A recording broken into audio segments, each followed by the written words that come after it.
Over the weekend, the Denver Broncos extended Tim Patrick. Does this impact the Broncos' plans for Courtland Sutton? We talk about it today, not to mention our goals for the offense and the defense in the second half of the season. Sayre, Bedinger, myself, we break it all down on today's episode, Locked on Broncos.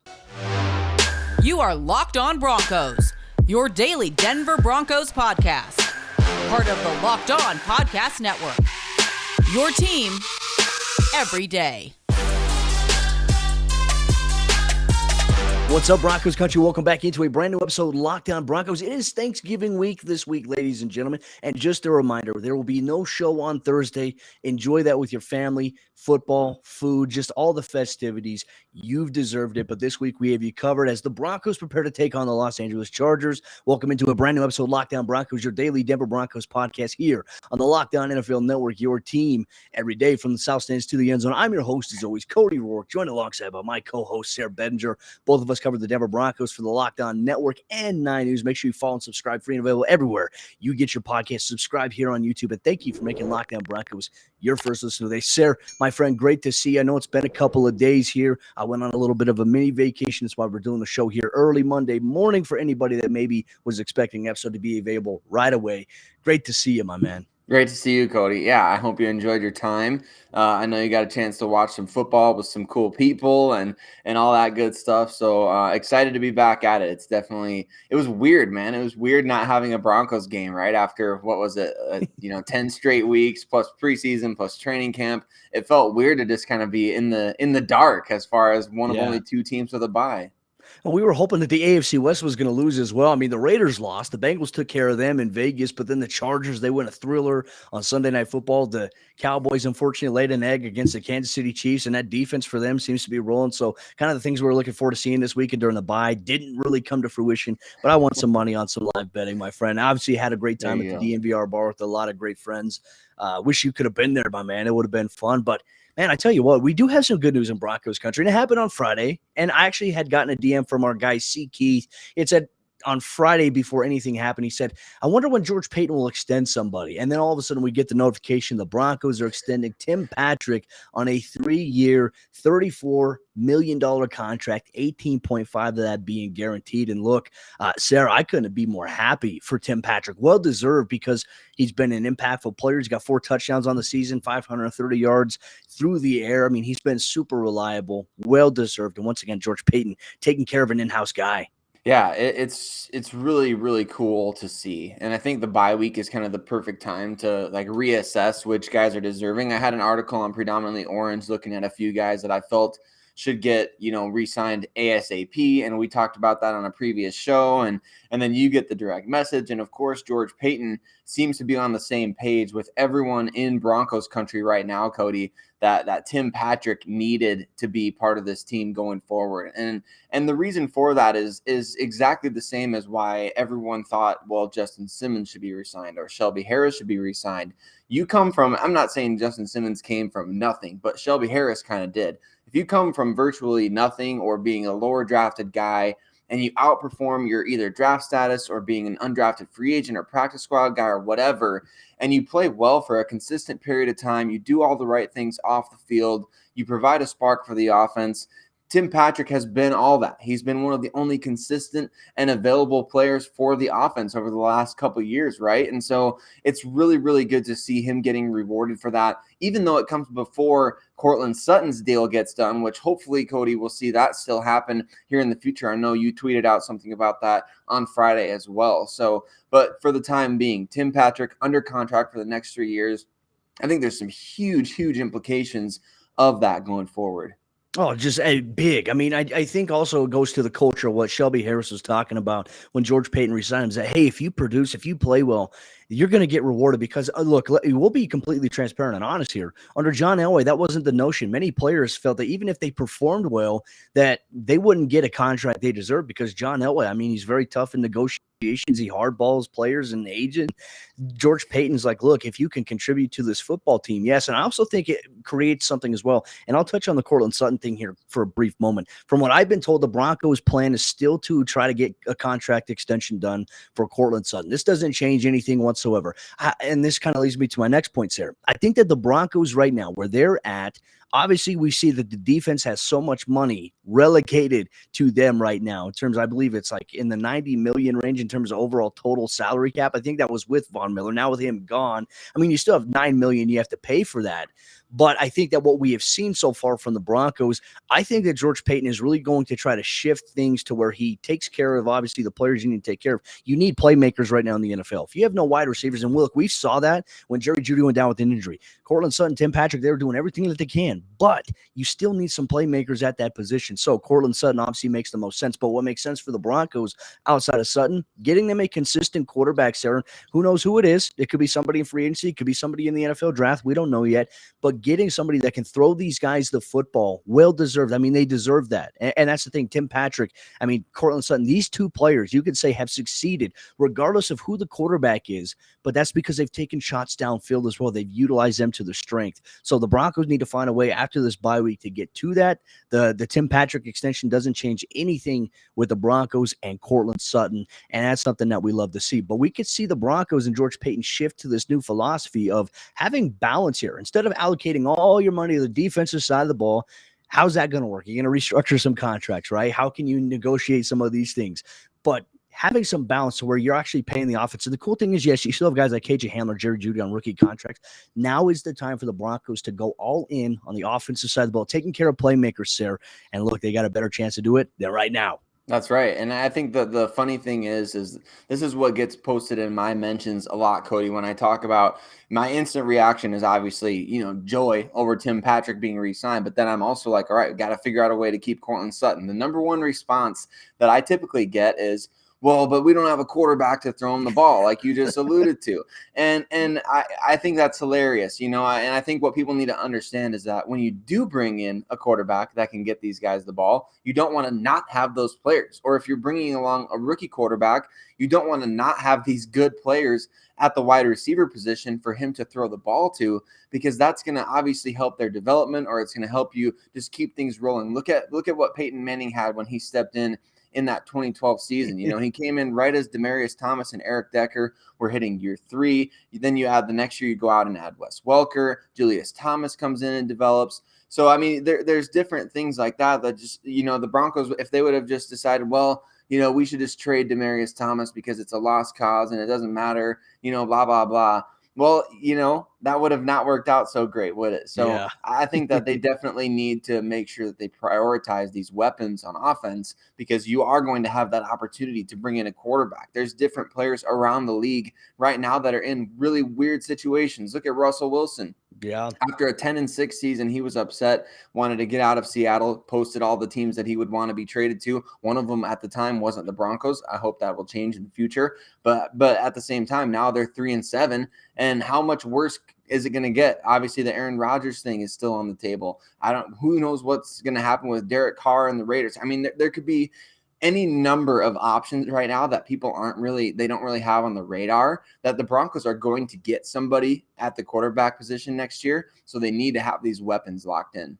Absolutely. And you mentioned something about options. And Sayre, that's a perfect segue into the sponsor of today's episode, Lockdown Broncos. That's your good friends over there at DirecTV Stream. And when it comes to having options, DirecTV Stream might be the best option out there for you if you're looking forward to cutting the cable. And does this sound familiar for you? You've got one device that lets you catch the game live. You've got another device that lets you catch your favorite movies. You got another device that lets you catch your favorite TV shows, your on-demand favorites, and then your brother and your mother-in-law's login, just so you can have access to all that. Well, what if I told you there was one easy way to cut all that out and you can have one source? That is DirecTV Stream, ladies and gentlemen. It's a great way to finally get your TV together, and it brings you your live TV, your on-demand favorites together like never before, all in one place, so you can catch your favorite sports, movies, and TV shows all in one place. That means no more juggling the remote, no more having to buy another device ever again. And the best part, there is no annual contract with DirecTV Stream. So get rid of the clutter and the confusion and get your TV together with DirecTV Stream today. You can learn more on DirecTV.com. That's DirecTV.com. Compatible device is required, and content,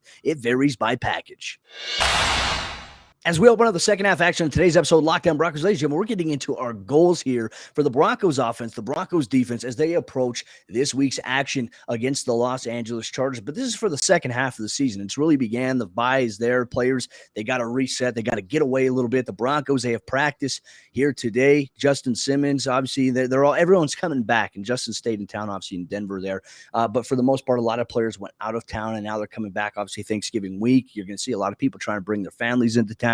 What the Broncos did as well, and I wanted to make note of this, the Broncos actually brought in all the rookie players, Sayre, all of their parents, and they hosted them at Empower Field at Mile High last week. I thought that was just something really cool that we never really got a touch on, but it just goes to show just how important it is. I think that bringing everybody together, I think George Paton and obviously what Kelly Klein has been able to do, they're trying to really change the culture as the organization, right, from an operations standpoint. We talk about locker room, we talk about that, but operational culture is very, very important. I think that George Paton, Kelly Klein, they have a really good system down pat, but another good system will have to take place for the Broncos. We talk about goals for the second half of the season here. Now the Broncos prepare for the Los Angeles Chargers this week, and Sayre, for the second half of the season, we talk about 7 of the remaining games, 5 of them being AFC West divisional opponents. We know how tough that will be. What are some of the goals that you would like to see, some of the goals that you have for the Broncos offensive side of the ball here in the second half stretch? Well, I wouldn't be surprised if George Paton gave a call to Rick Spielman and was like, "Hey, what did you guys do to get after the Chargers the other week?" The Chargers are one of the weirdest teams in the NFL. So getting out of this little mini offensive slump that the Broncos are in after that Eagles game, I think is going to require, obviously, assuming that you're going to need to score a lot of points. Quick strike offense. You're not necessarily going to be able to just sit back and play that ball control type of offense that I think is preferred with Teddy Bridgewater at the quarterback position. So my number one goal, Cody, for the offense coming out of the bye is going to be getting targets to those outside receivers, starting with Tim Patrick and Courtland Sutton, and obviously Jerry Jeudy as well. But man, Tim Patrick and Courtland Sutton are the two guys that I think when those guys are playing at a high level, when those guys are performing at a I don't want to say necessarily Pro Bowl caliber level, but man, when they're getting the ball, the Broncos offense is way better. I don't think there's any coincidence with that. And I think it sounds so almost simple and stupid to even say, but it's just true. You've got to get Courtland Sutton the ball. You've got to get Tim Patrick the ball. You got to get it to Jerry Jeudy. And I've said this before. I feel like Courtland Sutton is one of those guys that across the NFL, there's a few wide receivers that I would say are really quarterback proof. And Courtland Sutton has proven, I think, in my opinion, to be a quarterback proof receiver up until this point, because Teddy Bridgewater simply isn't getting him the ball. His biggest contributions over the past few weeks have been a couple of downfield pass interference penalties that he's been able to draw. Other than that, I mean, he had the same amount of targets. You pointed this out to me, Cody, as Javonte Williams in that Eagles game. And to me, that's just as ridiculous as Javonte leaving a game with like 5 or 6 carries, and I can't stand that. And so I think that you've got to get the outside receivers more involved in the offense. I don't care if it's quick slants. I don't care if you're taking more shots downfield. Whatever the Broncos have to do to get Sutton and Patrick and Jeudy more involved in the offense, I think that's goal number 1. That's priority number 1, in my opinion. I like it too. And also, you mentioned the Eagles game. I want to even throw it back. Maybe the Eagles are for real because, look, they started off rough, but man, Jalen Hurts and the Eagles on Sunday, they took it to the New Orleans Saints defense. So, I mean, I don't know. The NFL's been so weird. We saw the Buffalo Bills lose in big time fashion. We saw the Houston Texans beat the Tennessee Titans. Sarah, the NFL is weird, my friend, but I do like those goals. And obviously, I think the weirdest part is that the Broncos and Teddy Bridgewater have not been getting Courtland Sutton the ball consistently. He'll go games where he has 5 or 6 targets, and then he'll go where he has maybe 2 targets, 3 targets. That's been the case the last 2 matchups. Now, this week against the LA Chargers, look, you have to take advantage. They've got an aggressive defense, and they got a pretty stout defense at that too. In the secondary, you're going to be going against former Denver Bronco Chris Harris Jr., who's actually, this is going to be his first time coming to Denver since signing with the Chargers in free agency. He missed the last matchup where the Chargers were in Denver. but this is going to be a big one because he's going to cover Jerry Jeudy in the slot. And those guys had some words last year, and this was the game where Jerry Jeudy had a lot of drops. I believe it was 8 drops. No, not that many, but it attributed to that. He had like 5 or 6 drops in this game here. So I think this is going to be a big matchup. But my goal for the Broncos offense, it's kind of similar to what yours is in terms of getting those guys the football, but it's also saying, hey, you know what? Our identity going forward, regardless the rest of the season, we're going to set up the pass with the run. We're not going to set up the run with the pass because that's really kind of where the Broncos have gotten a little mixed up. And then there's times where the run's working and then they get too pass happy after it works. So it's about finding balance. And look, Pat Shurmur is going to be back at the facility this week. And it's crazy to think that we're going back to the Eagles game saying, man, Mike Shula, just a rough outing. And everybody in Broncos country wanted to see him potentially replace Pat Shurmur if the Broncos offense was still struggling. But it's clear as day to see that, the Broncos right now probably in the best hands with the guy who's calling the plays, who's been calling the plays, at least for this season. So we'll have to continue to see that. But can the Broncos build off that performance that they had on the road against the Dallas Cowboys? Can they put together an offensive game plan similar to that?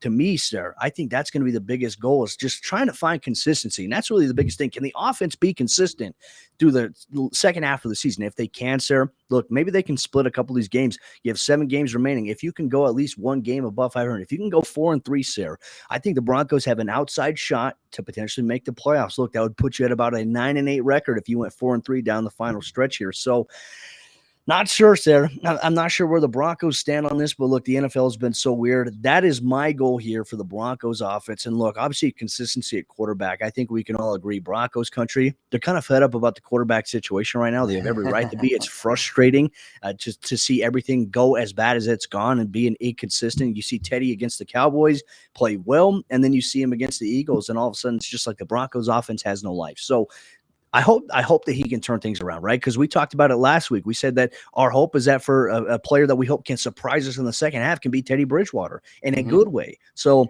we'll have to see how things go here for this Broncos offense, but Vic Fangio's been committed to not changing the quarterback position. Broncos country, while he may not commit to changing the quarterback position, Sayre and I were always going to commit to doing Lockdown Broncos for you through the wins, the losses, the good, and the bad. We're going to talk about our goals for the defensive side of the ball for the Denver Broncos coming up here in just a moment. But before we do that, let me tell you about one of the sponsors. Today's episode of the show, that's our good friends over there at Built Bar. And as you know, Built Bar is the best tasting protein bar that is out there on the market. I vouch for it. Sayre has vouched for it. They have 9 amazing, delicious flavors, including the occasional limited time flavor, including the Built Puffs, which are fantastic. Marshmallow fluff covered in chocolate. My churro puff is my favorite. I can't wait for them to bring that back. But they also bring out the limited time flavors that you can check out at built.com. And as we approach Thanksgiving, we know that we're all going to indulge in eating some pie. I know I am. But also, until I get there, each pie contains around 300 calories per slice. Well, a one Built bar costs you only around 130 calories. It gives you 17 grams of protein and only 4 grams of sugar. So until I get to the pie eating festivities, Built Bar is going to be my daily go-to, especially right before I work out, ladies and gentlemen. You can get your hands on a box of Built Bar today going to built.com using promo code LOCK15 at checkout. And that's going to get you 15% off your next order today at built.com. And our good friends over there, betonline.ag. And Sayre, it is Thanksgiving, and we all know what that means. That means that there is football, food, and family, and nothing goes better with football than turkey and betting. And BetOnline has you covered for all the holiday season. More props, odds, and lines than ever before. And BetOnline remains your number one spot for all the sports action this Thanksgiving week. And you can head to the new updated desktop or mobile website to sign up today, and you can receive your 50% welcome bonus with promo code Locked On today. Once again, promo code Locked On gets you a 50% welcome bonus. And it's just not football. BetOnline also has pro and college hoops, NHL, boxing, UFC, and even your favorite Vegas casino games. So don't wait to take advantage of all the amazing offers for the 2021 season. BetOnline is the fastest and easiest way to bet on all your favorite sports. BetOnline, we're stuffed with deals this Thanksgiving. All right, sir, as we jump into the four-quarter action, today's episode, Lockdown Broncos. Just a reminder, I just want to thank Broncos Country for making Lockdown Broncos their first listen every single day. Appreciate you and your support on the YouTube channel. Make sure you hit that subscribe button, turn on notifications so you never miss out on a day's worth of Denver Broncos news, content, and coverage. But this is the week the Broncos prepare for the Chargers. The second half of the season, though, Sayre, as we talk about goals, what we want to see from this team in the second half stretch, let's shift our thoughts now to the defensive side of the ball. Now, the defense has been this kind of I don't even know what the right word is for them this season. They've had moments where they've been so special. I think through the first 3 weeks of the season, we're like, oh my goodness, this Broncos defense, if they piece some things together, they could be really legit. And then we see some performances where they just drop off. The Ravens game was one. We seen it against the Eagles. The defense inconsistent has been the theme for this entire team. Offense, defense, special teams has been consistently inconsistent. I think we can all be fair on that. But for the defense, they have so much talent, and there's a lot of promise there, I think, for the second half of the schedule here for them. In your opinion, what goals do you have for the Broncos defense here during the second half stretch? Well, I think, Cody, the number one goal and to stay consistent, I think this has to be it, is to stay as healthy as possible. I don't know how you really accomplish that, but I do think that the Broncos can be a very, very good defense down the stretch. They can be a team that, like you said, you go 4-3 or better, maybe back into the playoffs of the season if their defense stays mostly healthy. You know, they've got all these different pieces at all three levels. Even without Von Miller, you potentially get Bradley Chubb back here in a week or two, or maybe even this week. Who knows? We'll see what happens with that. We haven't seen other than just working off to the side at practice, but we know that Chubb's going to be itching to get back out there. So I think if this unit can stay mostly healthy, Baron Browning, I mean, at the inside linebacker position, looks like a future stud for this team if he can stay healthy. Then you've got Pat Surtain and Ronald Darby at the cornerback positions, and you got Justin Simmons, Kareem Jackson. I mean, all the pieces are there. Broncos country, you know, all these players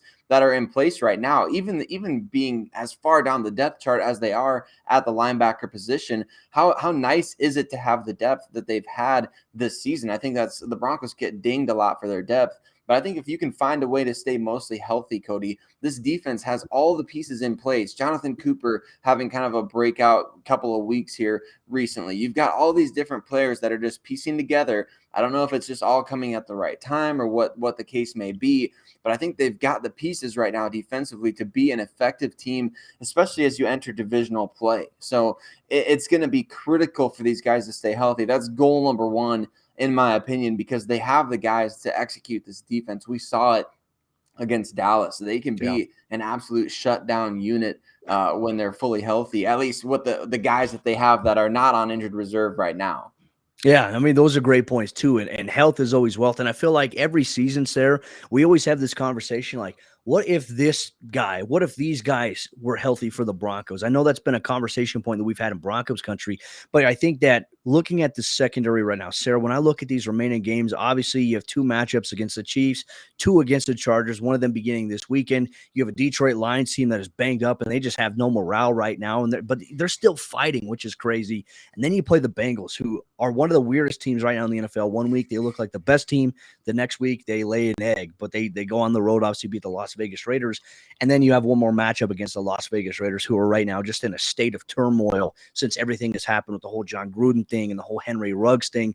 They have been really trying to figure out what the heck is going on with them. So Denver has a great opportunity, I think, to catch a couple of these teams slipping. And look, that's all you need. You can't overlook anybody in the NFL. And I hope that there's some teams that maybe overlook the Broncos. I hope the Chargers overlook the Broncos, but it's going to be a tough matchup. And for them to go against guys like Mike Williams, Keenan Allen, you talk about the other guys, Darius Guyton, Austin Eckler out of the backfield. Then we talk about the Kansas City Chiefs, Travis Kelce, Tyreek Hill, McCole Hardman, Robinson for them. This is a very, I think, interesting second half stretch here for this Broncos team. I think we're going to learn a lot more about this team going forward through these last remaining games that are on the schedule based on how they play. Now, look, I think a lot of it, Vic Fangio and this coaching staff's job, a majority of them, coordinators. I think there's going to be a lot of position coaches that are going to be on tap to stay. If the Broncos lose games and they make changes with the staff, I think you're going to see Christian Parker stay. I think you're going to see Zach Ghazzani stay. I think he's going to have a chance to interview for the OC position potentially. But you look at that too. And Mike Munchak, he's going to probably stay as well, unless he gets an offer, promotion to go coordinator, be a head coach somewhere else. That's going to be the only reason I think that he leaves. I think that the Broncos will keep him around. But I think that you're going to learn a lot about this team in the second half of the season with the opponents that they play. And I think, Sayre, you said it best. A lot of it is contingent upon health. And a lot of it, in my opinion, is also contingent upon just the attitude too, right? Because you have to come out refreshed. I think being able to step away for the bye week, come back and refresh. Maybe it gives them perspective because you're looking at some of these other teams play and you're like, man, the AFC is wide open. And I know we're sitting here. I know Broncos fans in the comment section on YouTube, there's some that are going to be like, why are we even thinking about this team maybe having a chance to play us? Well, until they are mathematically eliminated, they have a chance, right? Is it realistic that they're probably going to get there? Probably not, right? I think we could be honest about that. But to say they don't have a shot is a little bit of a stretch here. So for me, Sayre, I want to see consistency. I want to see this defense really fly around. I want to see this defense be what we thought it could be. And I want to see them piece it together for a couple games in a row because you have the Los Angeles Chargers, and then you have the Kansas City Chiefs the next week in an early game where you're on the road.